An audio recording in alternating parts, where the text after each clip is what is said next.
Le problème, c'est, oui, l'homme occidental s'est éloigné de la nature. C'est-à-dire que le développement occidental, la révolution industrielle, s'est fait d'une certaine manière en violation de la nature.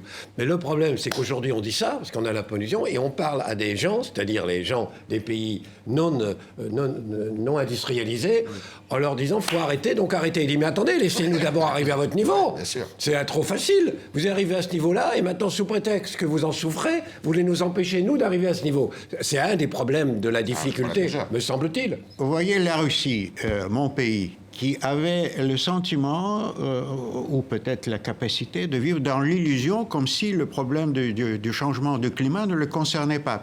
Arrive Tchernobyl, et là, c'est un choc psychologique qui, eh bien, démontre à tout le monde plus de frontières nationales, plus de possibilités de se réfugier derrière ces barrières, après tout artificielles, dans ce monde qui est déjà global. Et donc, de ce point de vue, on ne sait même pas si on n'a pas déjà traversé le point de non-retour. Tout à l'heure, vous disiez le diable se cache dans les détails, évidemment, mais plusieurs diables peuvent aussi se cacher dans un accord. Moi, j'ai été très frappé hier. La première conférence, le premier point qui a été organisé, c'était par les partisans du nucléaire, qui disait, ben voilà, c'est formidable, parce que nous allons vers un accord, mais le meilleur moyen de lutter contre le réchauffement, c'est le nucléaire. Évidemment qu'il y aura un texte, évidemment qu'on se mettra d'accord. Vous ne croyez pas qu'on va dire, ah ben non, finalement, on s'est fait une raison. Voilà, on a discuté entre nous, et on en a conclu qu'il faut se faire une raison du réchauffement climatique.